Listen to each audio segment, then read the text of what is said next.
बाबासाहेबांचा 64वा महापरिनिर्वाण दिवस आपण या ठिकाणी साजरा करत आहोत. बंधू आणि भगिनींनो, बाबासाहेबांचं परिनिर्वाण झालं आणि त्याच्या 7 आठवड्या अगोदर बाबासाहेबांनी अतिशय मोठी धम्मक्रांती केलेली होती. आणि ज्यावेळेस आज आपण बाबासाहेबांच्या 64 वर्षानंतर म्हणजे धम्मक्रांतीला पण 64 वर्ष झाली आणि महापरिनिर्वाण दिवसालाही 64 वर्ष झाली. त्या गोष्टींचा ज्यावेळेस आपण विचार करतो आणि बाबासाहेबांच्या मोठेपणाची ज्यावेळेस आपण चर्चा करायला लागतो, तर बाबासाहेबासारखा लोकोत्तर पुरुष या भूतलावर जन्माला आला, हे अतिशय मोठं मला वाटतंय. अनेक हजारो वर्षाची जी काही मनुष्य मात्राची कामना होती, असंख्य अशा लाखो लोकांच्या ज्या काही अतृप्त आकांक्षा ज्या होत्या, की कोणीतरी येईल आणि आमचा उद्धार करेल, अशा ज्या अतृप्त अशा आर्त टाहोंनी जो काही समाज व्याकुळ झाला होता, अशा या समाजाचं उत्थान करण्यासाठी आणि एक दिशा देण्यासाठी, केवळ विशिष्ट वर्गाला किंवा समाजाला नव्हे तर अखिल विश्वाला आधुनिक जगतामध्ये एक नवी दृष्टी देण्यासाठी अतिशय मोठ्या एका महापुरुषाची जी गरज या युगाला होती, त्या युगाची गरज बाबासाहेबांच्या रूपानं ती भागवली गेली. आणि म्हणून बाबासाहेबांचे मोठेपण जे आहे ते शब्दामध्ये मावण्या इतपत नाही, शब्दांच्या कितीतरी पुढचं त्यांचं महात्म्य आहे. आणि म्हणून आपण ज्यावेळेस बुद्धाच्या आणि बाबासाहेबांच्या या दोन्ही महापुरुषांची चर्चा करतो किंवा त्यांच्याविषयी बोलायला लागतो, त्यावेळेस आपल्याला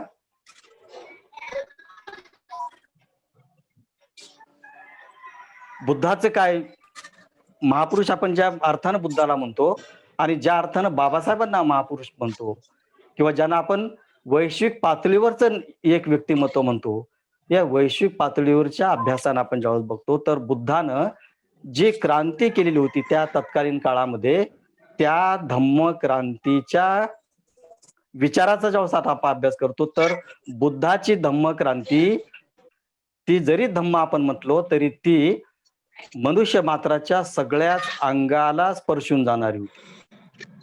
मनुष्य मात्राचं असं कुठलंही अंग नव्हतं की ते त्याच्यापासून अलिप्त राहिलं, अस्पर्शित राहिलं. आणि म्हणून बुद्धाला जगत वंद्य मानलं गेलं. म्हणजे बुद्धाचं जे वैश्विक योगदान आहे, बुद्धानं मानव जातीला जे अतिशय मोठं योगदान दिलं आणि नवी दृष्टी दिली प्राचीन काळामध्ये, तशाच प्रकारची आधुनिक काळामध्ये 20व्या शतकाच्या पूर्वार्धामध्ये बाबासाहेबांनी अतिशय मोठं एक नवी दृष्टी दिली. आणि त्या दृष्टीबद्दल आपण आज बोलणार आहोत. आणि म्हणून सर्वप्रथम बाबासाहेबांच्या 64व्या महापरिनिर्वाण दिवसानिमित्त मी त्यांना विनम्र असं अभिवादन करतो.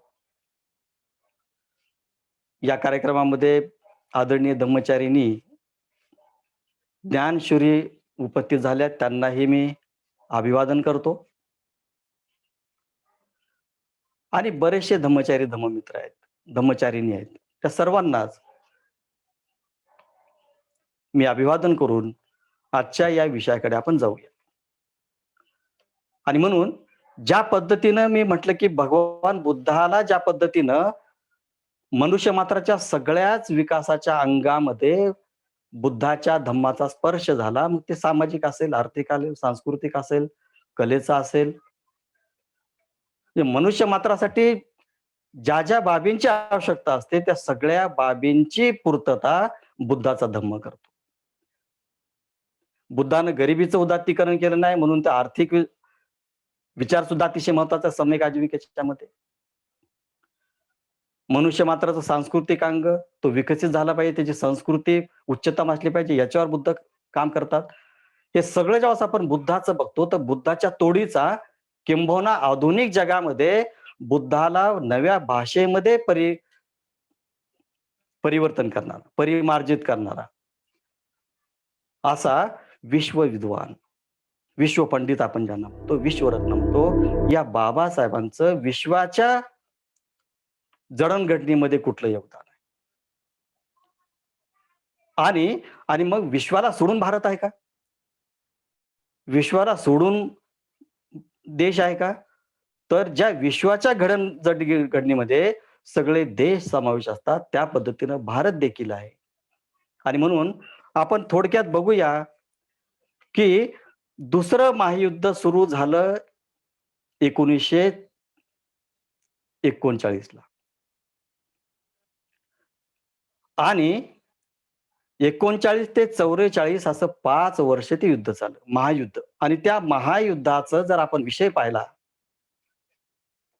त्याच्या अगोदरचा आपण सगळा जर इतिहास पाहिला, तर तो काळ जो होता, तो काळ साम्राज्यवादी शक्तींचा काळ होता. आणि प्रत्येक देश हा साम्राज्य निर्माण करण्यासाठी किंवा साम्राज्य आपल्या राष्ट्राची परिसीमा वाढवण्यासाठी प्रयत्न करत होता. आणि आपल्याला माहित आहे, की ज्या देशाचा सूर्य कधीही मावळत नव्हता, असा ब्रिटन देश, ज्याला आपण युनायटेड किंगडम म्हणतो किंवा इंग्लंड म्हणतो. ज्या देशाचा सूर्य कधी मावळला नाही, असं साम्राज्य सुद्धा धोक्यात आलं होतं. कुणामुळं? या जगामध्ये आम्ही राहिलो तर हे सगळं टिकेल. आम्ही राहिलो नाही तर मग हे सगळंच कसं टिकणार? लोकशाही कशी टिकणार? ज्या लोकशाहीची जननी अमेरिका आणि इंग्लंड आहेत, या देशांना अतिशय मोठी काळजी लागली. आणि अशा भल्या-भल्या देशांना पाणी चारणारा जर्मनीचा हिटलर निर्माण झाला लोकशाहीच्या माध्यमातून. आणि हिटलरचे जे काही तत्वज्ञान आहे किंवा हिटलरनं जे काही ज्या तत्वज्ञानाचा अभ्यास घेतला होता किंवा त्या अभ्यासानुसार आपलं जे काही साम्राज्य विस्तार करण्याचा प्रयत्न केला होता, त्या विचारांचे जे काही मूळ स्रोत आहेत, ते नीत्शेमध्ये आहेत. विचारवंत नीत्शे आपल्याला माहीत आहे. आणि नीत्शेनं सुपर ह्युमनची संकल्पना मांडलेली आहे. Super human. हा सुपर ह्युमन कोण आहे? नीत्शे असा म्हणतो, की या समाजामध्ये एक असा वर्ग असतो, की जो राज्य करणारा असतो. आणि दुसरा असा वर्ग असतो, की ज्याच्यावर राज्य केलं जातं. आणि ही नीत्शेची जी काही फिलॉसॉफी आहे, तत्वज्ञान आहे, ही सगळी नीत्शेची फिलॉसॉफी आपण बघतो भारतामध्ये वैदिक धर्मामध्ये किंवा वेदामध्ये सांगितली. विशेषतः मनुस्मृतीमध्ये सांगितली. मनुस्मृतीनं जे ब्राह्मण्याचं आणि ब्राह्मणवादाचं जे समर्थन केलंय, ते नीत्शेने सुपर ह्युमन म्हणून केलेलं आहे. आणि मनुस्मृतीनं किंवा वेदांनी किंवा ब्राह्मणी धर्मानं ब्राह्मणी वर्गाला सुपर ह्युमन मानलेलं आहे. पृथ्वीवरची साम्राज्यशाली जात कुठली आहे, तर ती ब्राह्मण आहे. हे भारतापुरतं. पण जगाच्या पातळीवर असा एक माणूस होऊन गेला, की ज्यांनी सुपर ह्युमनची कल्पना मांडली आणि ती अंमलात आणणारा माणूस कोण आहे, तर तो हिटलर आहे. आणि मग हिटलरनं यहुदी लोकांचा अतिशय मोठा छळ केला. यहुदी धर्म, ज्याला आपण ज्यू धर्म म्हणतो. का? कारण मग त्यांचे कारण वेगळे आहेत. त्यांचे कारण अशी आहेत, की हिटलर बालपणामध्ये अतिशय सुंदर चित्र काढायचा आणि हे चित्र काढताना त्याला वाटलं, की मी आर्ट कॉलेजला जावं. जिथे कला शिकवली जाते, जिथे चित्रकला शिकवली जाते, तिथं शिल्पकला शिकवली जाते. आणि या कॉलेजमध्ये त्याला प्रवेश नाकारला अडॉल्फ हिटलरला. आणि मग त्याच्यामध्ये जी काही न्यूनत्वाची भावना झाली, त्या न्यूनत्वाच्या भावनेतून हिटलर निर्माण झाला. अहंगण आपण ज्याला म्हणतो, की मी कमी नाही. माझ्यापेक्षा कुणी कमी नाही, मी कुणापेक्षा कमी. अशा पद्धतीची ही न्यूनगंडातून त्याची अतिशय मोठी भावना झाली आणि मग तो क्रूर कर्मा झाला. हे जर आपण पूर्व इतिहास पाहिला, हिटलरचा. मी हे यासाठी सांगतोय, की बाबासाहेबांचं या सगळ्या परिवेशामध्ये महत्व आहे. कारण केवळ हिटलरला एका कॉलेजमध्ये प्रवेश मिळाला नाही, म्हणून तो जगाला दुसऱ्या महायुद्धामध्ये लोटतो. पण बाबासाहेबासारख्या महापुरुषाला जन्मल्यापासून,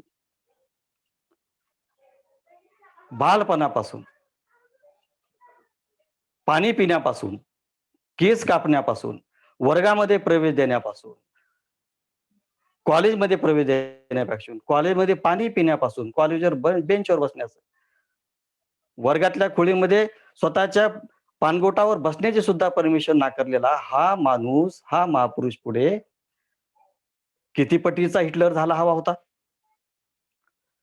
म्हणजे हिटलरचा ज्यावेळेस आपण अभ्यास करतो, केवळ एका कॉलेजच्या ॲडमिशनमध्ये त्याचा प्रवेश नाकारला आणि तो जगाचा हुकुमशहा झाला आणि साम्राज्य प्रस्थापित करण्यासाठी किंवा त्याची जी काही थिअरी होती, की या जगावर राज्य करण्याचा अधिकार फक्त माझ्या वंशाला आहे. तुलनेमध्ये ज्यावेळेस आपण बाबासाहेबांचा विचार करतो, तर बाबासाहेबांना अमेरिकेच्या कोलंबिया विद्यापीठातून पी-एच-डी झालेले बाबासाहेब, ज्यावेळेस ते बडोदा सरकारमध्ये मिलिटरी ऑफिस म्हणून रुजू होतात, तिथला जर आपण अवमान पाहिला बाबासाहेबांचा, तर कुठलाही माणूस जिवंत राहिला नसता. आज आपण पाहतो का नाही? क्षुल्लक कारणावरून माणसं मरत आहेत. पण ज्या बाबासाहेबांना इंग्लंड आणि अमेरिका गाजवलं, कोलंबिया विद्यापीठ, आज बहुमान होतो बाबासाहेबांचा. ग्रेज इन विद्यापीठ, लंडनचं पॉलिटिकल सायन्स आणि इकॉनॉमिक्स जे स्कूल आहे ते, या सगळ्या विद्यापीठामध्ये शिकून आलेला हा अतिशय विद्वान पुरुष ज्यावेळेस अपमानित होतो, तर त्याला त्याच्यापुढे असं म्हणतात, की अपमान झाला तर मनुष्य केवळ 2 बाबी करतो. आणि केवळ 2 अशा बाबी असतात, एक तर तो स्वतःला नष्ट करतो किंवा दुसऱ्याला नष्ट करतो. हिटलरनं स्वतः नष्ट नाही झालं, त्यांनी दुसऱ्याला नष्ट करण्याचं शस्त्र उगावलं. पण बाबासाहेबांचा आपण जर छळ पाहिला, की जो जन्मल्यापासून, ज्याच्या पाळण्यापासून छळ सुरू झाला, तर अतिशय चैत्यभूमीच्या त्या अग्नीपर्यंत त्यांचा छळ चालू झाला. पण बाबासाहेबांनी कुठल्याही प्रकारचा स्वतःचाही आत्मघात केला नाही आणि दुसऱ्याचाही घात केला नाही. आणि म्हणून हे जे अलौकिकत्व आहे, हे जे लोकोत्तर अवस्था आहे, फार लौकिकत्वाची अवस्था आहे, ही बाबासाहेबांची आपल्याला समजून घ्यायला लागेल. आणि म्हणून ज्या अपमानातून हिटलर निर्माण होतो, त्याच अपमानातून आंबेडकर सुद्धा निर्माण होतो, हे आपण लक्षात ठेवता आलं पाहिजे. आणि म्हणून 1939 ला दुसरं महायुद्ध सुरू झालं. कशामुळं? की या जगावर साम्राज्य आमचं असलं पाहिजे.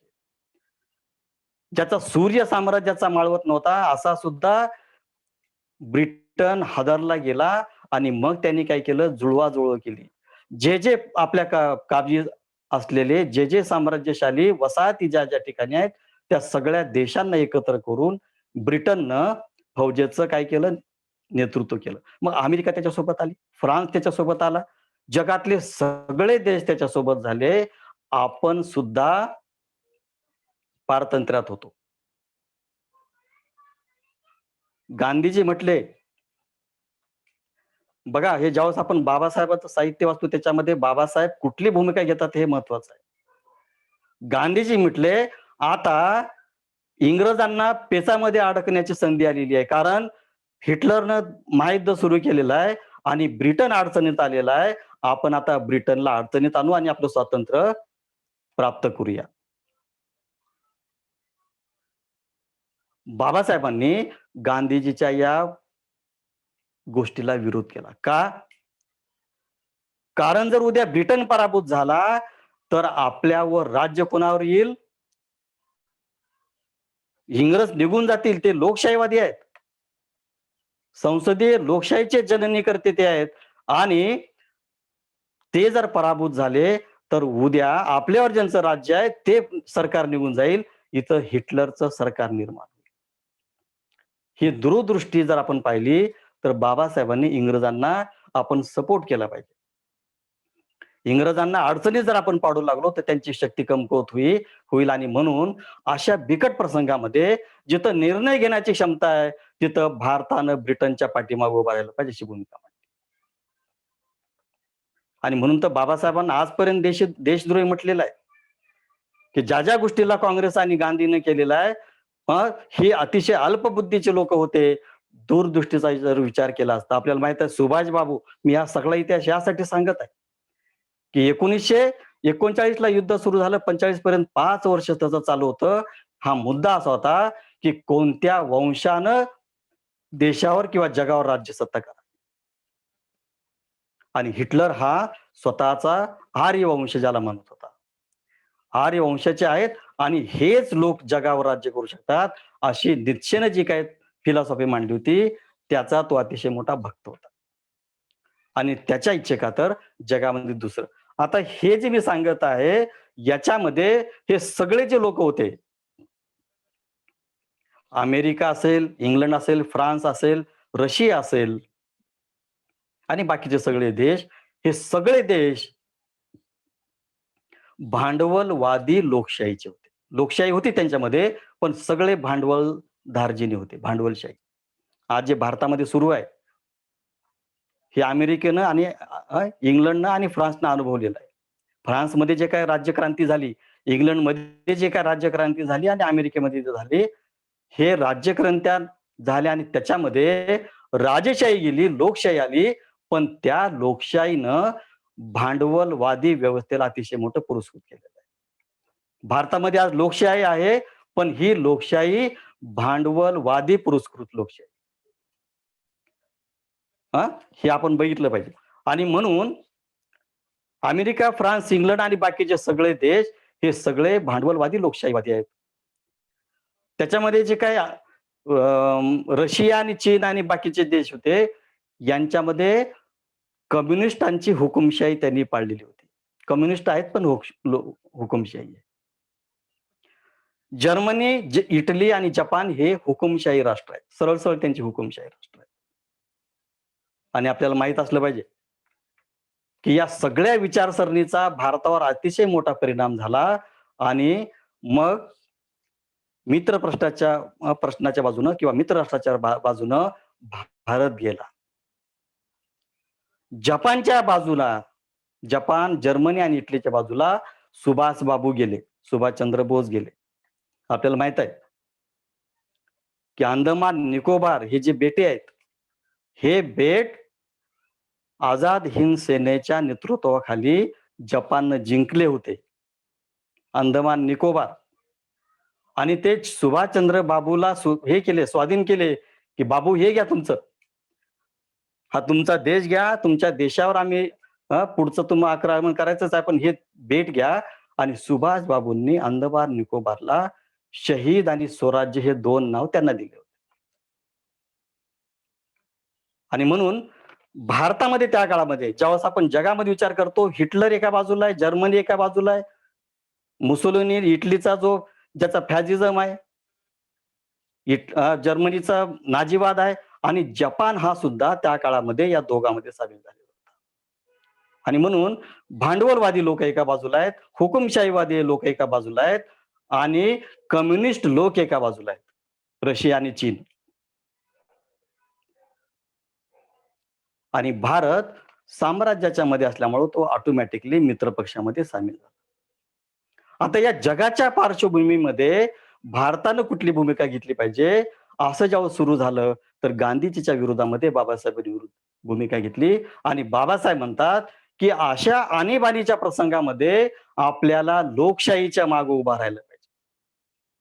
आज ती लोकशाही कशा जरी पद्धतीमध्ये असली, तरी आपण त्याच्यातून मार्ग काढू शकतो, कारण लोकशाहीचा मार्ग हा चर्चेचा मार्ग आहे, विचार विनिमयाचा मार्ग आहे. किंबहुना हुकुमशाहीमध्ये चर्चेला वावच नाही, तुमचा आवाज दाबला जातो, तुम्हाला विचार मांडण्याचं स्वातंत्र्य नसतं आणि कुठल्याच गोष्टीमध्ये तुम्हाला बोलता येत नाही. ही त्या काळातली बाबासाहेबांची भूमिका. म्हणजे आज बाबासाहेबांची भूमिका ती आपण जर तपासली, तर आजचे भूमिकेमध्ये, आजच्या वातावरणामध्ये ते विचार आजही तेवढे तंतोतंत आहेत. आणि म्हणून जिथं-जिथं आवाज दाबला जातो, जिथं-जिथं तुम्हाला विचारांचं, अभिव्यक्तीचा आणि तुमच्या सगळ्यांचं स्वातंत्र्य दबावात येईल, तिथं-तिथं आपल्याला लोकशाहीच्या बाजूनं शक्ती निर्माण करावी लागेल. आता हे जागतिक पातळीवर झालं. आता भारतामध्ये त्या काळामध्ये बघा कसं चाललं होतं. आपण ज्यावेळेस 39 ते 45 चा विचार करतो, पेचा सापडण्यासाठी गांधीजींनी चले जावची भूमिका ही केली. चले जाओ, ब्रिटिश चले जाओ. आणि मग गांधी नेहरूंचा भांडवलवादी लोकशाहीवर विश्वास होता, की इंग्रज गेले की इंग्रजाची जी काही भांडवलवादी व्यवस्था असेल, ती आम्ही पुढे चालवणार.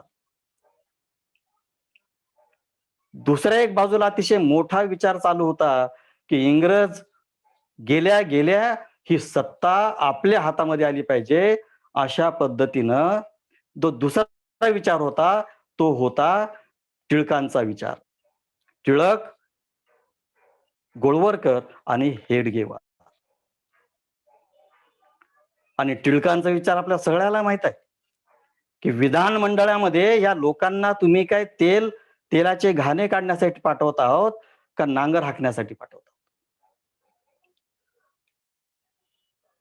येतं का ध्यानामध्ये? आणि म्हणून गांधीजी नेहरूजीचा भांडवलवाद, टिळक,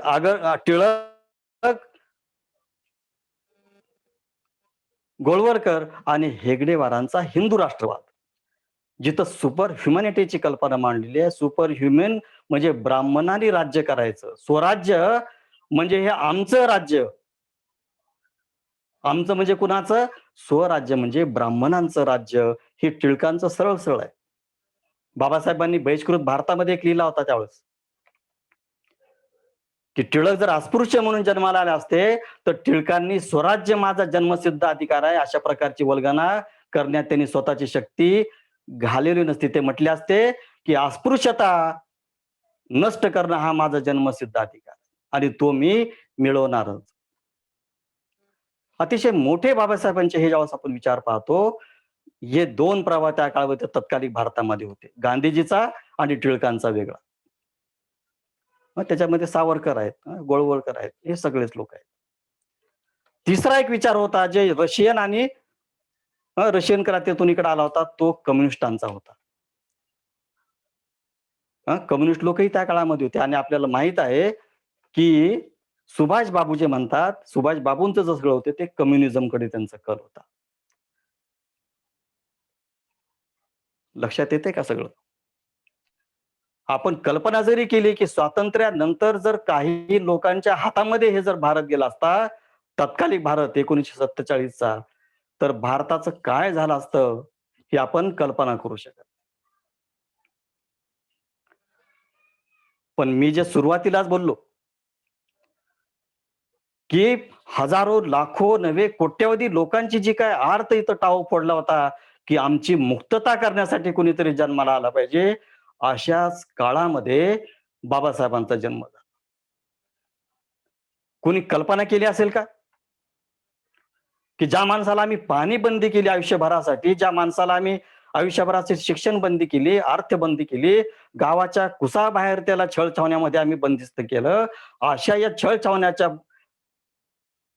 मधून कुणीतरी निर्माण होईल आणि हे सगळं नष्ट करेल आणि भारताला नवीन दिशा देईल, असं कोणीतरी स्वप्न पाहिलं असेल का? कल्पना केली असेल का?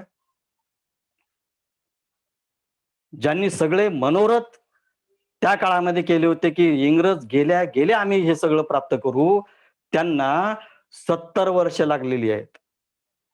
विचार करा.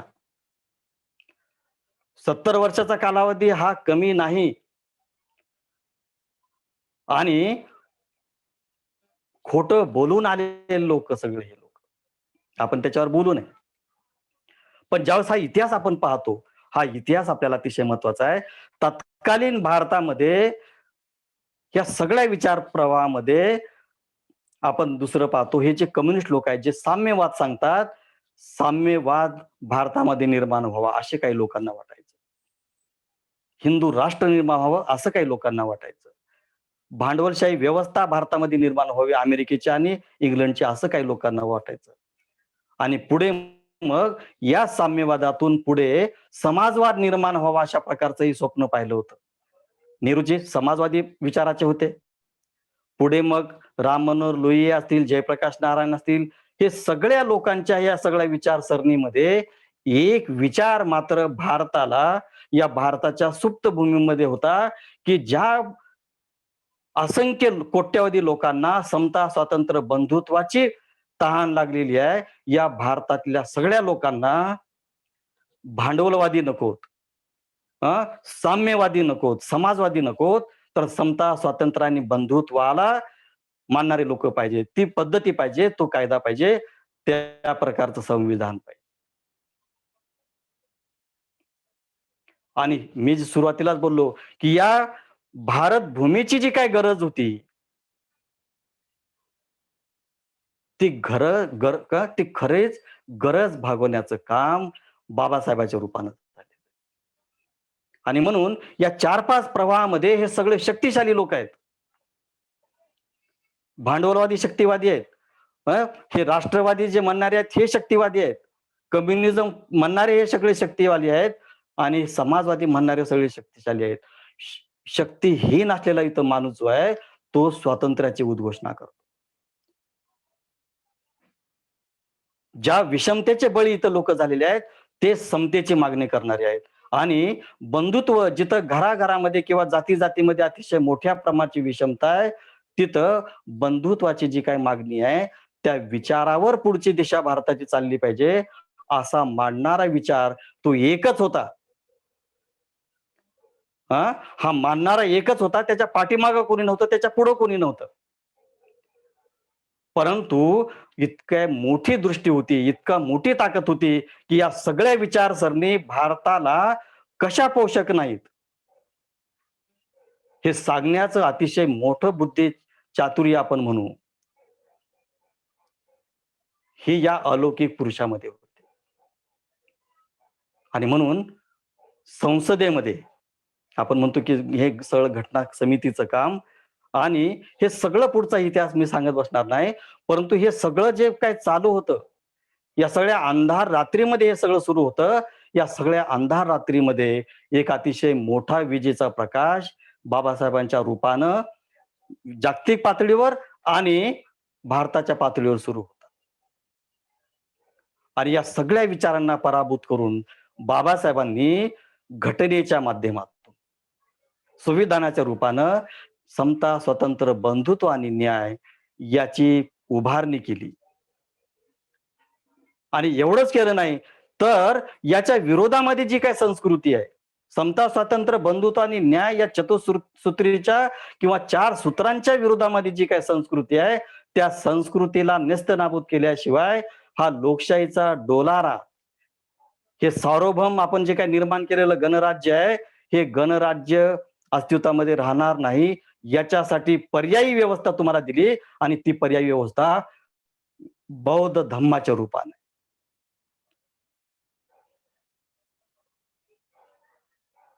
आणि म्हणून सातत्यानं म्हणतो मी, की बाबासाहेबांसारखा हजार हत्तीचा बळ झालेला, निर्माण झालेला माणूस या पृथ्वी तलावर दुसरा कोणी शोधून सापडेल का? हे अशक्य होय.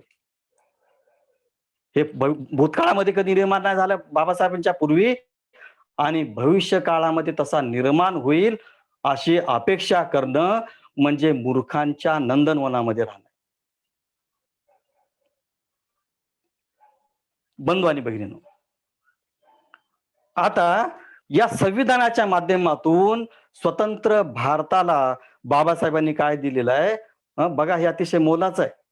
आपण आता सगळ्या राष्ट्रांचं जे नाव घेतलं तेही मी सांगणार आहे. भारताची उद्देश पत्रिका आपल्याला काय सांगते, हे हे जे आमचा देश आहे, राष्ट्र आहे, हे आम्ही समाजवादी, धर्मनिरपेक्ष, लोकशाही गणराज्य स्थापन करण्यासाठी आम्ही प्रतिज्ञाबद्ध आहोत. समाजवादी म्हणजे आम्ही साम्यवाद नाकारत आहोत. जागतिक पातळीवरचा रशिया आणि चीनचा आणि सगळ्या या बौद्ध राष्ट्राच्या ज्या दक्षिण आशियाई देश आहेत, मग ते कोरिया असेल, थायलंड असेल, इथला मलेशिया असेल किंवा ब्रह्मदेश असेल, म्यानमार असेल किंवा हे सगळे दक्षिण आशियाई जे देश आहेत, हे सगळे साम्यवादी देश आहेत. संस्कृती बुद्धाची आहे, पण राज्यकर्ते सगळे साम्यवादी आहेत आणि त्याच्यामुळं हे बुद्ध धर्माच्या अतिशय मोठं धोक्याचं आहे. आणि म्हणून भारतामध्ये गणराज्य स्थापन करत आहोत आम्ही, पण ते समाजवादी असेल, ते साम्यवादी नसेल. धर्मनिरपेक्ष असेल, ज्या धर्माधिष्ठित जे काही लोक आहेत, जे देश आहेत, हे रसातळाला गेलेले आहेत. 1947 सालीच आपण पाहतो 2 देशाची निर्मिती झाली, पण जो धर्माधिष्ठित देश झालेला आहे, धर्माच्या आधारावर ज्याची विभागणी झालेली आहे, त्या धर्माची अधोगती आज आपण बघत आहोत. म्हणजे 70 वर्षानंतर आज आज आपण पाहतो, की भारताला आज चीन आणि अमेरिका, रशिया तर त्या स्पर्धेतून निघून गेलेला आहे. हे 2 देश देखील काय करतात, भारताला काहीतरी त्याच्यामध्ये आहे अशा पद्धतीने बघतात. हे बघण्याचं जे काही सामर्थ्य आहे भारताकडे, हे निर्माण करण्याचं जे कर्तृत्व आहे, हे बाबासाहेबांचं आहे, बाबासाहेबांच्या संविधानाचं आहे. आणि म्हणून ज्या वेळेस आपण हे बाबासाहेबांचं चिंतन करतो, बाबासाहेबांच्या स्मृती दिवसाची आपण आठवण करतो, तर हे बाबासाहेबांचे जे विचार आहेत, हे विचार आपल्याला सातत्यानं सोबत ठेवावे लागतात. आणि मग समाजवादी साम्यवादाला उत्तर आहे. धर्मनिरपेक्षता, जे स्वप्न बघत होते की आम्हाला हे हिंदू राष्ट्र निर्माण करायचं आहे, घटनेमध्ये समता, स्वातंत्र्य, बंधुत्व, न्याय हे धर्मनिरपेक्ष तत्व आहेत. स्वातंत्र्य कुण्या धर्माची मक्तेदारी नाही, समता कुण्या धर्माची मक्तेदारी नाही, बंधुत्व कुणाच्या धर्माची मक्तेदारी नाही. हे अजरामर धर्मनिरपेक्ष तत्व बाबासाहेबांनी घटनेच्या पानापानामध्ये आणि प्रियांबलमध्ये स्पष्ट केलं. स्वातंत्र्य कुठल्या धर्माचा अधिकार आहे? धर्मनिरपेक्षता हे समता, स्वातंत्र्य, बंधुत्व हे मानवी मूल्य आहेत. हे फ्रेंच राज्यक्रांतीने दिलेले नाहीत, तर ते याच भूमीतल्या बुद्धानं दिलेले आहेत, असं सांगण्याचं धाडस बाबासाहेबांनी 25 नोव्हेंबर 1949 साली केलं. हे माझ्या गुरुकडून मी घेतलेले आहेत. हे तत्व धर्मनिरपेक्ष आहेत. आणि म्हणून जरी आज काही गोष्टी घडत असल्या तरी आपल्याला हे माहित पाहिजे की घटनेचा जो गाभा आहे किंवा भारताला ज्या पद्धतीनं चालवायचा आहे, ना साम्यवादी विचारानं, ना कुठल्याही शॅडो राष्ट्रवादाच्या भूमिकेतून आपल्याला चालवता येणार नाही. लोकशाही, बाबासाहेबांचं जे काय अतिशय मोठं पहिलंच वाक्य आहे, आम्ही भारताचे लोक, मी त्याच्याकडे येईलच. पण आम्ही एक सार्वभौम समाजवादी धर्मनिरपेक्ष आणि लोकशाही गणराज्य निर्माण करण्याचा प्रयत्न करत आहोत. ही लोकशाही अध्यक्षीय लोकशाही नाही, अमेरिकेची अध्यक्षीय लोकशाही आहे. फेडरल सिस्टीम आहे तिथे. 50 राज्य आहेत, पण 50 राज्याचे वेगळ्या वेगळ्या पद्धतीने त्यांचे राज्य आहेत. युनायटेड स्टेट आहेत ते. फेडरल त्यांची संस्कृती आहे, त्यांची रचना आहे.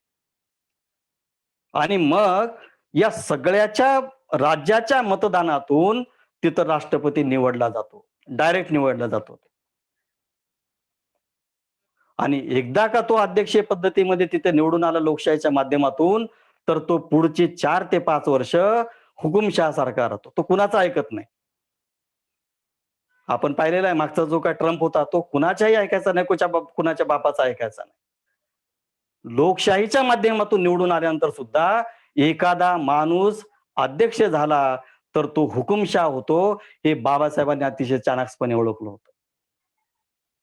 भारतामध्ये जर असं झालं, अध्यक्षीय पद्धती आपण लोकशाहीमध्ये आणली, तर अगोदरच इथं कशा पद्धतीने आहे, सुपर ह्युमनची कल्पना इथं राबवण्यात आलेली आहे मनुस्मृतीच्या माध्यमातून.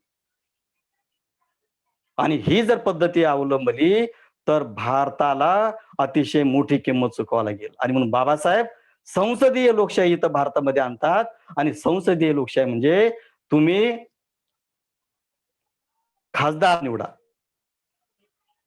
आणि जे खासदार ज्या पक्षाचे जास्त खासदार येतील त्याचा प्राईम मिनिस्टर होईल. ही संसदीय पद्धती आहे. हे सगळं आपण ज्यावेळेस पाहतो, तर बाबासाहेबांनी भारत असं म्हणतात, की 100 घटनांचा अभ्यास केला देशातल्या. 100 देशांचा अभ्यास केला. आणि भारताचं हे सगळं अतिशय विभिन्न वेगवेगळं जे पण आहे. जात, भाषा, प्रांत, एका जातीमध्ये कितीतरी उपजाती, एका भाषेमध्ये कितीतरी उपभाषा आहेत. अशा विस्तीर्ण आणि संस्कृती, त्यांचे धर्म, त्यांच्या जाती, त्यांचे सण, संस्कार, असंख्य अशा या विभिन्नतेमध्ये विभागलेला समाज एका सूत्रामध्ये बांधण्याचं काम भारतीय राज्यघटनेने केलेलं आहे. ते बाबासाहेबांनी केलेलं आहे. आणि म्हणून अशा पद्धतीने जेव्हा आपण अशा बघतो, तर हे धर्मनिरपेक्ष आपण जेव्हा तत्व बघतो बाबासाहेबांच्या घटनेमध्ये, हे अतिशय मोलाचं आहे. समता, स्वातंत्र्य, बंधुत्व हे निरपेक्ष आहे. हे कुणाच्याही व्यक्तीला, कुणाच्याही गटाला स्वातंत्र्य देणार नाही. हे सगळे मानवमुक्तीचं स्वातंत्र्य आहे. सगळ्या मानवाला एक मानण्याचा समता आहे. अशा प्रकारचे हे निरपेक्ष तत्व बाबासाहेबांनी घटनेमध्ये टाकले. आणि विशेषतः धर्मनिरपेक्ष आपण ज्याला म्हणतो. धर्मनिरपेक्ष म्हणजे की ज्यावेळेस कुणीही एखाद्या सरकारामध्ये दाखल होईल, सरकार स्थापन करेल, तर त्या सरकारचा किंवा त्या देशाचा किंवा त्या राष्ट्राचा कोणत्याही धर्माला इतर धर्माच्या तुलनेपेक्षा विशेष अशी राज्य मान्यता तो देणार नाही किंवा विशेष अशा धर्माला तो जवळ करणार नाही आणि एखाद्या धर्माचा भेदभाव केला नाही, करणार नाही. अशा पद्धतीनं ह्या धर्मनिरपेक्षते अतिशय मोठी बाबासाहेबांनी घटनेमध्ये टाकलेली आहे. आता आपल्याला प्रश्न पडेल, की हे धर्मनिरपेक्षता नंतरच्या सरकारने टाकलेली आहे. मूळ प्रस्तावनेमध्ये ते धर्मनिरपेक्षता नव्हती. असं जरी असलं तरी हे जे तत्व आहेत समता, स्वातंत्र्य आणि बंधुत्व हे न्याय हे निरपेक्ष तत्व आहेत.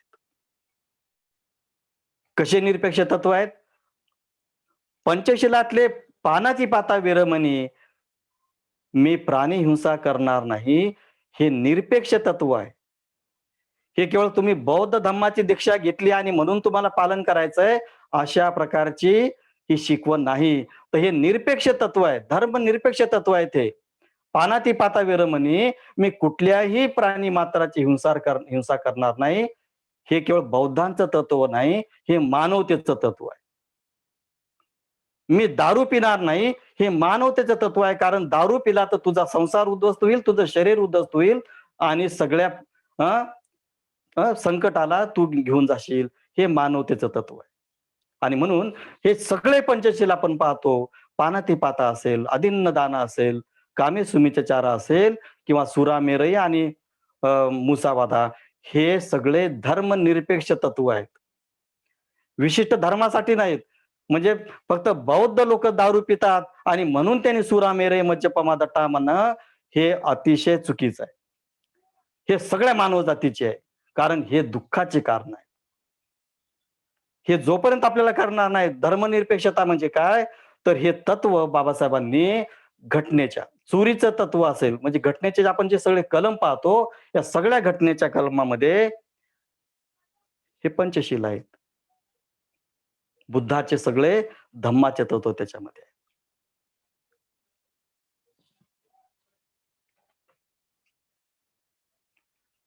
आता पुढे जाऊया. पुढे असं म्हणतात की हे भारताचं अतिशय मोठं जे महात्म्य आहे, मग भारतवर्षाचं, भारत खंडाचं, याला 1950 पासून एक अतिशय मोठं वैभव प्राप्त झाले आणि हे वैभव आहे प्रजासत्ताकाचं. हे गणराज्य आहे आणि गणराज्य हे बुद्धाच्या काळामध्ये अस्तित्वात असलेलं आपण पाहतो. 16 जनपद होती, 10 ते 9 गणराज्य होती. जनपद म्हणजे जिथं राजाची सत्ता आहे आणि गणराज्य म्हणजे जिथं पाळीपाळीनं राजापद तुमच्या वाट्याला येतं. शुद्धोधन हा पाळीपाळीनं आलेला राजा झालेला आहे. हं? त्याचा बाप राजा होता म्हणून तो राजा झाला, असं कपिलवस्तूचा इतिहास नाही. परंतु मगध साम्राज्य पाहतो, मगधाचा बाप जो आहे बिंबिसारचा, त्याचा बाप राजा आहे. बिंबिसारचा पोरगा जो अजाशत्रू आहे, तो पिढी जात आलेला आहे. म्हणजे पोटातून जन्माला आलेला राजा हा जनपदाचा आहे. 16 जनपद आपण पाहतो. कौशंबी, मगध हे सगळे. पण कपिलवस्तू आहेत. असे त्याच्यात 8-9 बाबासाहेबांनी नावं दिलेली आहेत. हे जे गणराज्य आहेत, हे आळीपाळीनं आज या या कुलाची सत्ता आहे. दुसऱ्या काळामध्ये, दुसऱ्या त्या ह्याच्यामध्ये दुसऱ्याची सत्ता निर्माण. हे गणराज्य आहे आणि भारताच्या लोकशाहीमध्ये हे अतिशय मोठं तत्व आहे. दुर्दैव बघा, म्हणजे भारतीय राज्यघटनेनं हे सूत्र दिलं, की हे हे आम्ही गणराज्य निर्माण करतोय, प्रजासत्ताक निर्माण करतोय, परंतु आळीपाळीनं स्वतंत्र भारतामध्ये आळीपाळीनं त्याच एका घरामध्ये सत्ता राहिली. बाप झाला की मुलगी, मुलगी झाली की पोरगा. हे अतिशय मोठं विडंबन आहे लोकशाहीचं. आणि मग हा विचार देणारा बाबासाहेबांसारखा हा संविधानाचा आणि तंत्राचा प्रजासत्ताकाचा विचार देणारा महापुरुष. आपल्याला माहित असेल की अमेरिकेची राज्य घटना लिहिणारे आपल्याला माहित आहे त्यांचा इतिहास.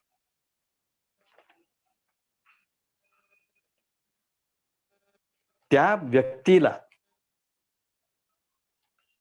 अमेरिकेनं अतिशय मोठा बहुमान दिला. पण भारताची ज्यांनी राज्यघटना लिहिली, थॉमस जेफरमन त्याचं नाव. अमेरिकेची राज्यघटना कोणी लिहिली? थॉमस जेफरमनने लिहिली. आता ज्या माणसानं राज्यघटना लिहिली, त्या माणसाचा बहुमान सिनेटनं केला, की हे घटनाकारा तुमचे आम्ही काय आहोत? उपकार मानतो.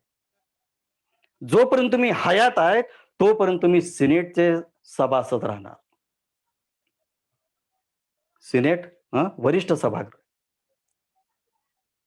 सिनेट आपण म्हणतो सिनेटचे सभासद आहेत आणि हे निवडून आलेले असतात.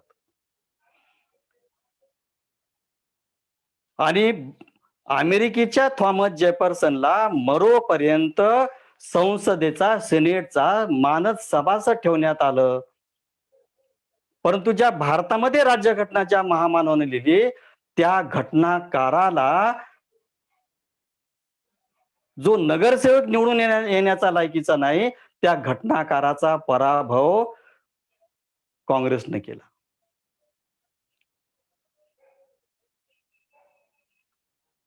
हा फरक आहे लोकशाहीचा आणि पिढी जात जी काही तुमची तुम्ही जे निर्माण केलं, की माझ्या पोटचा मुलगा राजा झाला पाहिजे. सुपर ह्युमॅनिटी आपण ज्याला म्हणतो, सुपर ह्युमनची कल्पना जी हिटलरनं राबवली, की केवळ माझा वर्ग जो आहे, माझा वर्ण आहे, हेच राज्यसत्ता आणि साम्राज्य प्रस्थापित करणार आहे. तुम्ही केवळ आमचे कुशे आहेत, गुलाम आहेत. भारतामध्ये स्वातंत्र्याच्या पूर्वी म्हणजे राज्यघटना आणि स्वातंत्र्याच्या पूर्वी अशाच पद्धतीने होतं. राजाच्या पोटी राजा यायचा आणि पिढी जात ती सगळी प्रवृत्ती होती आणि बाकीचे सगळे जे काही लोक होते हे गुलाम होते. प्रजासत्ताक निर्माण झाल्यानंतर असं वाटेल की लोकशाहीच्या या मतपेटीतून राजा निर्माण होईल, पण ते अतिशय मोठं अशक्य झालं. कारण इथला जो समाज आहे तो समाज अजूनही जातीमध्ये, धर्मामध्ये पिढी जात त्याच्यामध्ये तो राहिला. आणि म्हणून तर घटनाकाराचा पराभव होतो या ठिकाणी. कुणालाही असं वाटतं नाही की या माणसानं राज्यघटना निर्माण केली आहे, आम्ही याच्या विरोधामध्ये कसं मतदान करावं. हे अतिशय मोठं हे दुःख आहे आपल्या लोकांचं. आणि म्हणून बंधू आणि भगिनींनो, हे जे बाबासाहेबांची घटना आहे, या घटनेचा जेव्हा आपण विचार करतो तर त्याच्यामध्ये असं म्हटलेलं आहे की अनेक देश लोकशाही प्रधान आहेत, परंतु ते धर्मनिरपेक्ष नाहीत. आपण जर भन्तेचं धर्म आणि धर्मनिरपेक्ष हे जर लेख वाचला, तर त्याच्यामध्ये भन्तेने खूप चांगल्या पद्धतीनं बाबासाहेबांचं कौतुक केलेलं आहे. बाबासाहेबांच्या घटनेचं कौतुक केलेलं आहे. कशा अर्थानं भन्ते असं म्हणतात त्याच्यामध्ये, की ब्रिटन देश, ज्या देशाचा मी आहे त्या ब्रिटन देश, जरी तो लोकशाही संसदीय लोकशाहीचा जनक असला, तरी सुद्धा ब्रिटन हे धर्मनिरपेक्ष राष्ट्र नाही. का? कारण त्यांच्या अलिखित घटनेमध्ये असं लिहिलेलं आहे, की ब्रिटनचा राजा हा ख्रिश्चनच असला पाहिजे आणि तो केवळ प्रोटेस्टंट पंथाचा असला पाहिजे. लोकशाहीमध्ये अशी कुठली अट नसते. आहे का लोकशाहीमध्ये अट?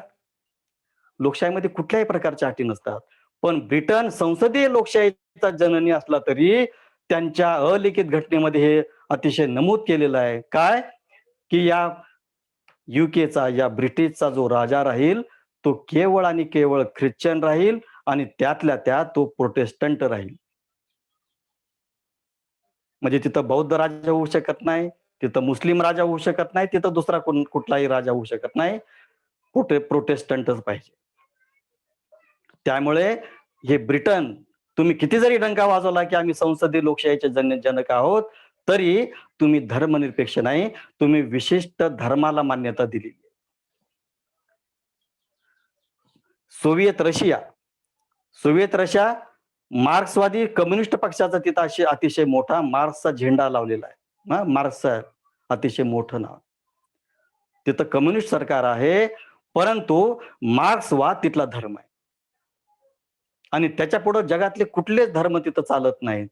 इव्हन तिथला जो मूळ ख्रिश्चन धर्म आहे, त्या ख्रिश्चन धर्माचं बायबल जर आपल्याला विकत घ्यायचं असेल, तर तुम्हाला तिथं बंदी आहे. आणि म्हणून म्हणतात, की जसं आपल्या काळामध्ये किंवा या जगामध्ये जसं सोन्याची तस्करी होते, ड्रग्सची तस्करी होते, तिथं रशियामध्ये बायबलची तस्करी होते. चोरून बायबल आणावं लागतं आणि चोरून वाचावं लागतं. हा कुठला कम्युनिझम आहे? हे कुठली धर्मनिरपेक्षता आहे? आणि म्हणून हे बाबासाहेबांचं आपण जे मी पूर्वी सांगितलं, वैश्विक पातळीवरचं दुसरं महायुद्ध जे आहे, हे कुठल्या विचारसरणीला आपल्याला स्वीकारायचं आहे पुढं, हे बाबासाहेबांची दूरदृष्टी आपल्याला सांगत असते.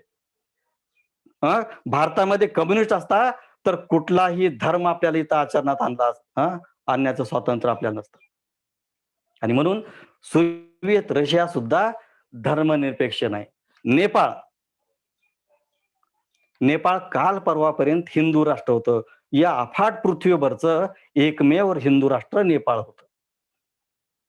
आता नेपाळमध्ये जाती व्यवस्था कायद्यानुसार होती. जसं मनुस्मृतीचं राज्य होतं, हे काल परवापर्यंत होतं.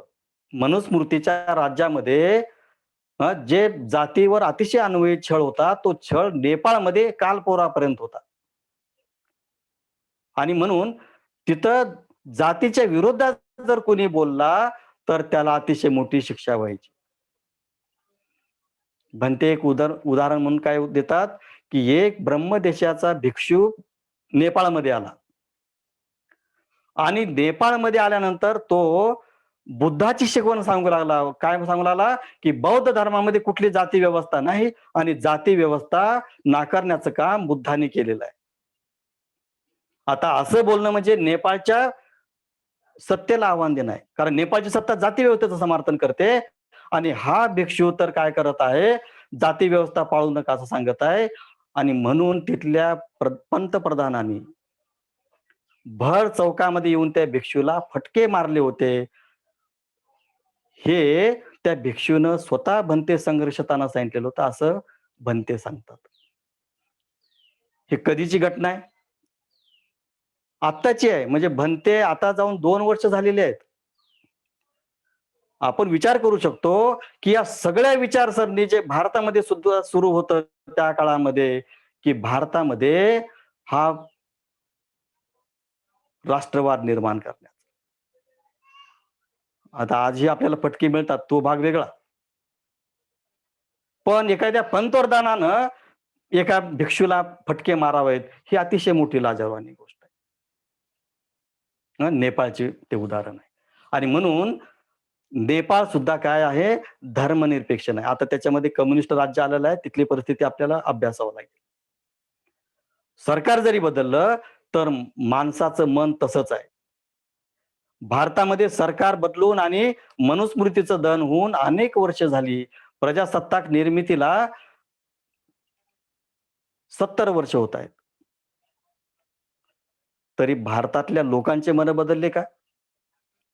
आज या अस्पृश्यांना किंवा पूर्वाश्रमीच्या अस्पृश्यांना भर चौकामध्ये फटके मारले जातात. घोड्यावरून उतरल्या जातं. मिशी राखली म्हणून त्याला फटके देण्यात येतात. अतिशय मोठं आहे. आणि म्हणून सरकार बदललं किंवा एखादी व्यवस्था बदलली म्हणून माणसाचे मन बदलत नसतात आणि म्हणून तर बाबासाहेबांना संविधानानंतर धर्मांतराची घोषणा करावी लागली आणि धर्मांतर करावं लागलं. बौद्ध धर्माचा पर्याय आपल्याला जोपर्यंत मिळणार नाही, तोपर्यंत मन बदलणार नाहीत. हे बाबासाहेबांचा अतिशय मोठी व दूरदृष्टी होती. आता थायलंडचं उदाहरण पाहूया. थायलंड हा बौद्ध राष्ट्र आहे. बुद्धाच्या ह्याच्यानुसार करतो. त्याचा राजधर्म बौद्ध धर्म आहे. तरी सुद्धा तो धर्मनिरपेक्ष नाही. आता इतरांपेक्षा तो धर्मनिरपेक्ष यासाठी चांगला आहे, कारण तिथं सगळ्या धर्मांना मान्यता दिली जाते. हिंदू धर्म असेल, इस्लाम असेल, ख्रिश्चन असेल, थायलंडमध्ये जरी तो राजधर्म असला तरी सुद्धा सगळ्या धर्मांना मान्यता दिली जाते. तिथं कुणाचा विरोध केला जात नाही. पण तरी सुद्धा बौद्ध कंट्री असल्यामुळं ते धर्मनिरपेक्ष राष्ट्र नाही. आणि पुढं सांगतात मलेशिया. मलेशिया मुस्लिम कंट्री आहे आणि मुस्लिम कंट्रीचं आपल्याला माहित आहे. मलेशियाचं आपण उदाहरण बघत आहोत. आजही मलेशिया असतील किंवा इतर कुठले मुस्लिम राष्ट्र असतील, तिथं धर्मांतर करता येत नाही. एखाद्याला या मुस्लिम कंट्रीमध्ये असं वाटलं की मी धर्मांतर करावं, दुसरा धर्म स्वीकारावा, त्याला तिथंच देहदंडाची शिक्षा दिली जाते. म्हणजे तो विचार व्यक्त करणं सुद्धा अतिशय मोठं काफीर समजलं जातं. धर्मनिरपेक्षता किती मोठं तत्व आहे हे ज्यावेळेस आपण आपल्या घटनेच्या ह्याच्यामध्ये बघतो आणि घटनेच्या पानापानामध्ये हे हे तत्व अतिशय मोलाचं आहे. विचारांचं स्वातंत्र्य, धर्माचं स्वातंत्र्य, आचाराचं आणि विचारांचं आणि प्रचाराचं स्वातंत्र्य, हे धर्मनिरपेक्ष घटनेचं महत्व आहे. आणि म्हणून मलेशिया असेल तर तिथं आणि कुठल्याही मुस्लिम कंट्री जर आपण पाहिल्या, इस्लाम कंट्री जर आपण पाहिल्या, तर तिथं इस्लाम धर्म सोडून दुसरा धर्म घेण्याचं स्वातंत्र्य नाही. आणि पुढं सगळ्यात जुनी लोकशाही जिथं असं म्हणतात अमेरिकेमध्ये, हे अमेरिका सुद्धा जरी लोकशाही असली, मोठी लोकशाही असली, जुनी लोकशाही असली, तरी सुद्धा हे अमेरिका धर्मनिरपेक्ष राष्ट्र नाही. कारण अमेरिकेच्या स्वातंत्र्याच्या जाहीरनाम्यामध्ये असं म्हटलेलं आहे, 50 त्यांचे घटक राज्य आहेत. काय म्हटलेलं आहे त्या अमेरिकेच्या स्वातंत्र्याच्या जाहीरनाम्यामध्ये, हे प्रभू आमच्या या सगळ्या 50 घटक राज्यांना तुझे आशीर्वाद मिळो. हा प्रभू कोण आहे मग? ओ लॉर्ड. हा लॉर्ड म्हणजे येशू ख्रिस्त आहे. आणि म्हणून हे सगळे लोकशाही प्रधान जरी देश असले तरी धर्मनिरपेक्ष राष्ट्र नाहीत. आणि भंते गौरव करताना म्हणतात की भारतामध्ये हे तुम्हाला सगळं करता येतं, तुम्हाला सगळे अधिकार प्राप्त आहेत, स्वातंत्र्याने जगू शकता, स्वातंत्र्याने राहू शकता, स्वातंत्र्याने धर्म परिवर्तन करू शकता, स्वातंत्र्याने उपासना करू शकता, प्रचार करू शकता, आचरण करू शकता. हे जर कुणाची किमया असेल तर ती भारतामध्ये संविधानाच्या माध्यमातून जे आपल्याला दिले हे धर्मनिरपेक्षता, हे घटनेचं अतिशय मूलभूत तत्व आहे. आणि म्हणून बंधू आणि भगिनींनो,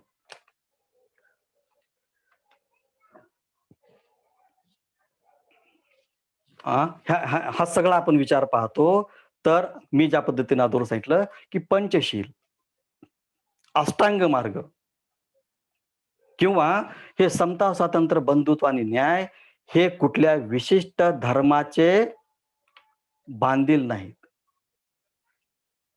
ते अखिल मानवजातीच्या विकासासाठी, अखिल मानवजातीच्या कल्याणासाठी, बहुजन हिताय बहुजन सुखाय हे बुद्धानं जे सांगितलं, या बुद्धाच्या अजरामर शिकवणीतून हे तत्व बाहेर आलेले आहेत. आणि ते विशिष्ट जाती, धर्म, पंथ आणि देश यासाठी नाहीत, तर ते सगळ्या विश्व मानवासाठी आहेत. आणि म्हणून भारत देशाला आम्हाला ना भांडवलवादी व्यवस्था पाहिजे, ना आम्हाला राजेशाही पाहिजे, ना कम्युनिझमची व्यवस्था पाहिजे, ना साम्यवादी, ना समाजवादी.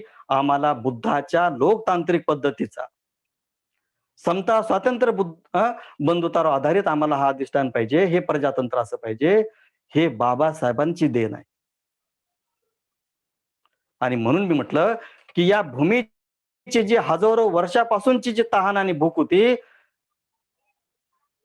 ही जी गरज होती मूलभूत हक्कांची आणि मूलभूत कर्तव्यांची, ती गरज पुरवण्याचं काम बाबासाहेबांच्या रूपानं झालेलं आहे, संविधानाच्या रूपानं. आता हे सगळं निर्माण झालेलं आहे. झालं का नाही? संविधान निर्माण झालं, बौद्ध धम्म आपल्याला दिला आणि ज्या पद्धतीने समाज असेल, तो समाज राज्यकर्ता बनतो. ज्या पद्धतीनं जनता असेल, प्रजा असेल, त्याचंच प्रतिबिंब सरकारामध्ये उमटतं.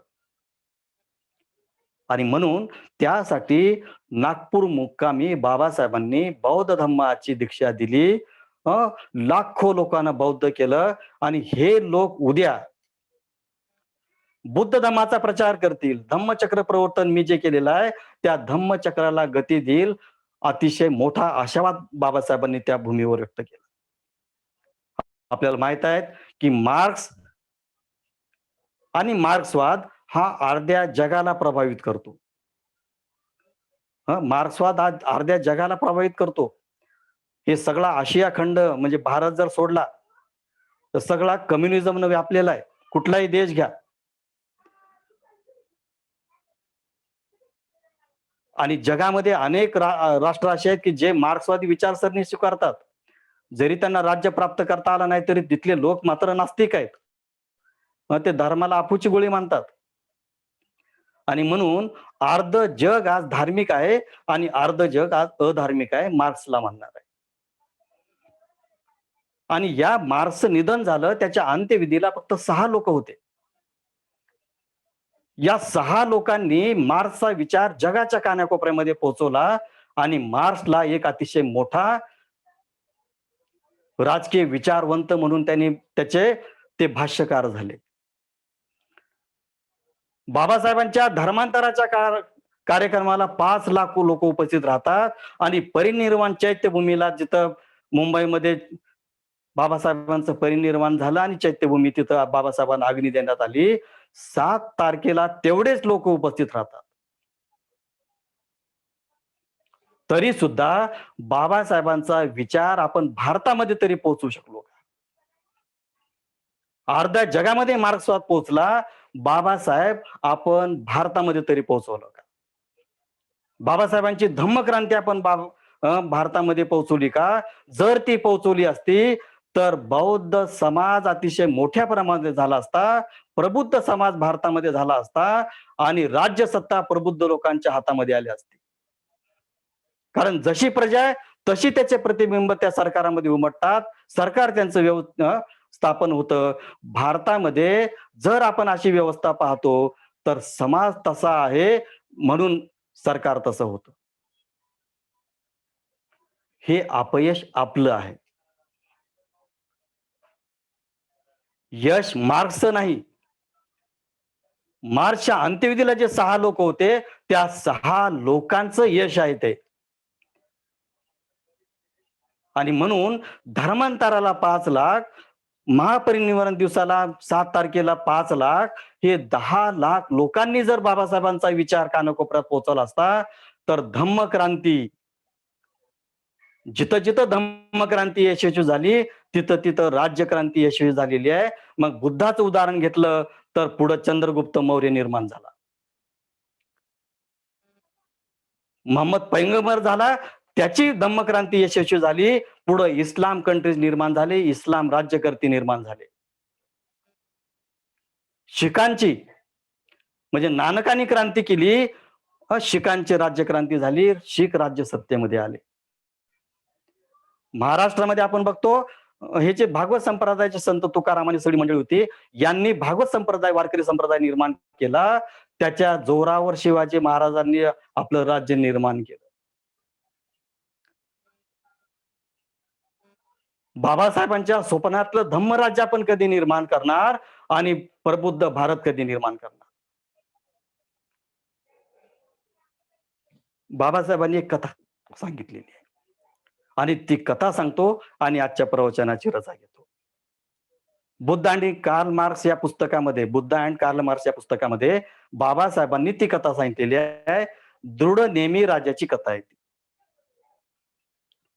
आणि ती कथा प्रत्यक्ष बुद्धाने सांगितलेली आहे. कुठल्या अर्थानं, की धम्मचक्र प्रवर्तक करणारा जो काही माणूस असतो किंवा जो काही पुरुष असतो, तो धम्मचक्र गतिमान राहिलं तरच राज्याची सुव्यवस्था चांगली राहते. ज्या दिवशी हे धम्मचक्र गतिमान होण्यापासून थांबलं, उतरलं, कललं, तर ते अदृश्य होतं आणि तिथं अनितीचार चालू होतो. बुद्धानं हे स्वतः सांगितलेलं आहे आणि बाबासाहेबांनी ते बुद्ध अँड कार्ल मार्क्स या पुस्तकात सांगितलं.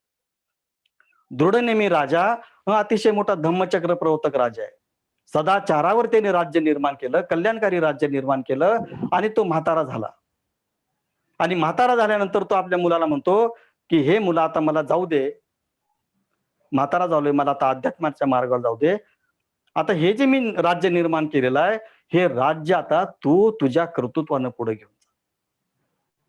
आणि जाण्याच्या अगोदर एका माणसाला तो सांगतो, की जा, हे जे धम्मचक्र आहे, हे जे दिव्य चक्र आहे, हे दिव्य चक्राची गती मला सांग.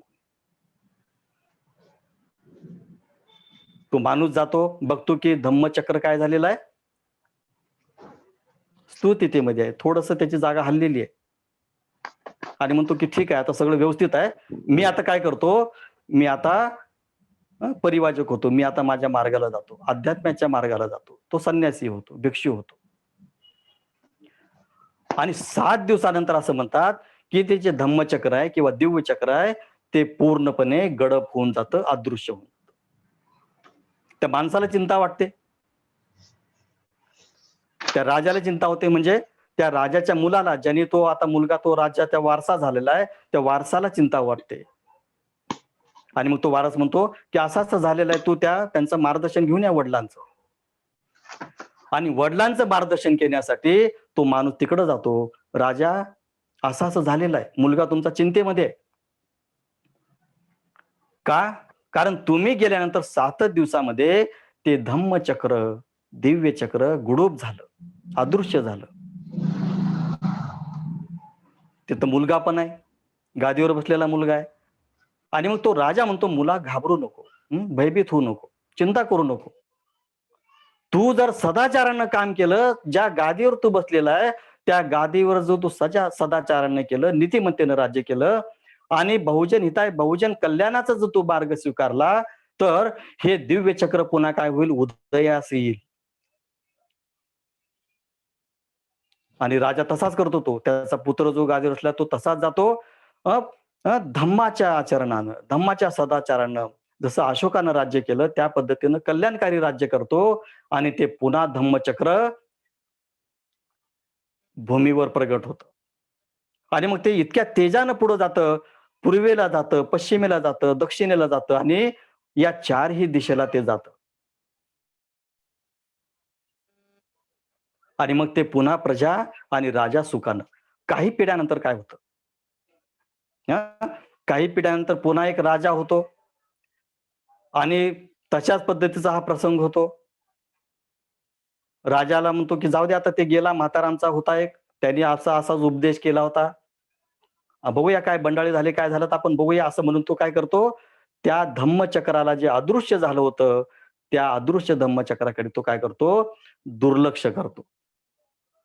तो माणूस पुन्हा जाऊन सांगतो त्या म्हाताऱ्या माणसाला, की धम्मचक्र, दिव्य चक्र अदृश्य झालेलं आहे.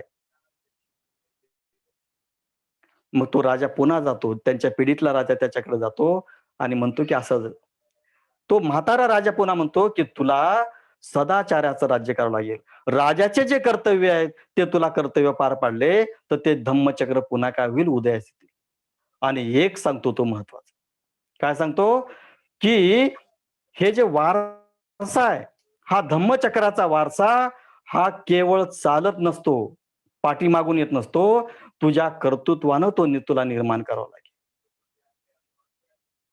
तो राजा निघून जातो, म्हणजे पुढचा जो आलेला आहे त्या अनेक पिढ्यामध्ये आणि बहुजन हिताय बहुजन सुखाय हा जो मंत्र आहे तो विसरून जातो आणि त्याच्यामुळं जगामध्ये काय होतं, त्याच्या देशामध्ये बंडाळी होते. लोक अतिशय मोठे दरिद्री आहेत, लोकांना खायला नाहीत. मग अशा अवस्थेमध्ये तो काय करतो, लोकांना मदत करतो, पैशाची मदत करतो. आणि मग याच्यातून काय होतात, चोऱ्या-माऱ्या होतात. गरिबी तर आहेच आहे, पण पैसा मिळाला की मग लोकं ज्याच्याकडे पैसा आला, त्याची तो चोरी करू लागला. मग सैनिक त्या चोरांना पकडतात, की महाराजा यांनी चोरी केलेली आहे. "का रे बाबा तू चोरी का केली?" तर "मला खाण्यासाठी काही पैसे नाहीत, काही अन्न नाही." आणि मग त्याला तो राजा काय करू लागला, त्या चोराला पुन्हा पैसे देऊ लागला आणि त्याला वाटं लावू लागला. लोकांमध्ये खबर बात पसरली, की चोरांना पैसे वाटू लागला राजा. डबल काहीतरी झालं. लोकं चोऱ्या करू लागले आणि राजाकडून मदतही घेऊ लागले. हे सगळा उलटा कारभार सुरू झाला. राजाला सजेशन करण्यात आलं, की "राजा तुम्ही काय करतायत? चोरांना शिक्षा करण्याऐवजी तुम्ही चोरालाच काय करता, सोडतायत पण आणि त्याला मदत पण करत आहेत. मग काय करायचं? तर तुम्ही काय करा, आता जर कोणी चोरी केली तर त्याचा काय करा, शिरच्छेद करा." बघा काय सुरू झालं. बहुजन हिताय, बहुजन सुखायचा हा तो धम्मचक्रावर बसलेला राजा आहे. तो स्वतःचे कर्तव्य विसरू लागला. लोकांना चोऱ्या-माऱ्या करण्यासाठी आणि मग चोरी केल्यानंतर त्याची हत्या करू लागला, शिरच्छेद करू लागला. आणि मग काय झालं बघा, चोरी तर चोरी होऊ लागली, पण चोरी पकडल्यानंतर ते खोटं बोलू लागले, की आम्ही चोरी केलीच नाही. म्हणजे पंचशिलाचं पहिलं शील, दुसरं शील, पहिलं शील आणि चौथं शील या शिलांचा अतिशय मोठा काय झाला, बेमालूमपणे वर्ज्य करण्यात आलं. आणि पुढं त्याच्यातून व्यभिचार वाढले. तिसरं शील घातामध्ये आलं आणि मग ज्यांच्याकडे पैसा आहे, ज्यांच्याकडे आहे, हे जे खुनी, दारुडे आणि सगळेच व्यभिचार करणारी लोकं सुरामेरही करू लागले. कथेचा मतितार्थ असाच आहे, की जर ज्या गादीवर आपण बसलेलो आहोत, ज्या माणसानं आपल्याला जो वारसा दिलेला आहे, त्या वारसाला स्वकर्तृत्वानं जर आपण निर्माण केलं नाही, तर धम्मचक्र बुडीत निघतं, धम्मचक्र अदृश्य होतं. बंधू आणि भगिनींनो, अपार कष्टाने जे बाबासाहेबांनी स्वतःच्या कर्तृत्वानं कारण धम्मचक्र हे वारसाने मिळत नाही. धम्मचक्र हे स्वतःच्या कर्तृत्वाने निर्माण व्हावं लागतं. हे स्वतः बुद्ध त्या दृढनेमीच्या राजाच्या कथेमध्ये सांगतात. बाबासाहेबांनी स्वतःच्या पराक्रमानं धम्मचक्र गतिमान केलं. पण या महापुरुषाचे जे वंशज आहेत, आपण ज्याला म्हणतो, स्वतःचे कर्तव्य विसरून गेल्यामुळं त्यांच्या या वागण्याचा परिणाम असा झाला, की धम्मचक्र अदृश्य होतं काय? धम्मचक्र जमिनीमध्ये गाडलं जातं काय? अशा प्रकारची अवस्था मात्र आता झालेली आहे. आणि मग पुन्हा जर आपल्याला धम्मचक्र गतिमान करायचं असेल, तर त्या राजाला ज्या पद्धतीने शिकवण देण्यात आली, की धम्मचक्र, धम्मचक्राचा वारसा दिला जात नाही. स्वतःच्या कर्तृत्वानं धम्मचक्र गतिमान करावं लागतं. बंधू आणि भगिनींनो, बाबासाहेबांनी स्वतःच्या परिक्रमानं, स्वतःच्या कर्तृत्वानं, स्वतःच्या ताकदीनं आणि स्वतःच्या निळळ घामानं हे धम्मचक्र प्रवर्तन केलेलं आहे. त्याला जर गडप व्हायचं नसेल, त्या धम्मचक्राला जर अदृश्य करायचं नसेल, तर आपल्याला स्वतःचं कर्तृत्व निर्माण करावं लागेल आणि बहुजन हिताय, बहुजन सुखाय, आत्ता हिताय, लोकानुकंपाय, देव मनुष्यानं हे जसं बुद्धानं प्रत्येक भिक्षूला सांगितलं, तसं आपल्याला प्रत्येकाला बाबासाहेबांचा अनुयायी आणि वंशज म्हणून धम्मचक्राला जिवंत ठेवण्याचं, गतिमान करण्याचं काम करावं लागेल. हे केलं तरच महापरिनिर्वाण दिवसाचं आपण शिकवण, तरच बाबासाहेबांचं स्मरण आपण करतोय असा त्याचा अर्थ होईल. आपण मला बोलवलं धुळे, मालेगाव, नंदुरबार आणि शहादा या सेंटरच्या वतीने मला तुम्ही बोलवलं. माझं अ, मला तुम्ही निमंत्रण दिलं त्याबद्दल सर्वांचा आभार मानतो. अचला ज्योती, रत्नरक्षित, आपण सर्व धम्ममित्र मंडळी तिथले सर्वांचे आभार मानतो. या कार्यक्रमामध्ये जे लोकं सहभागी झाले, सगळे धम्मचारी आणि सगळ्याच अ, लोकांना मी आभार व्यक्त करतो आणि या ठिकाणी थांबतो. जय भीम, नमो बुद्धाय.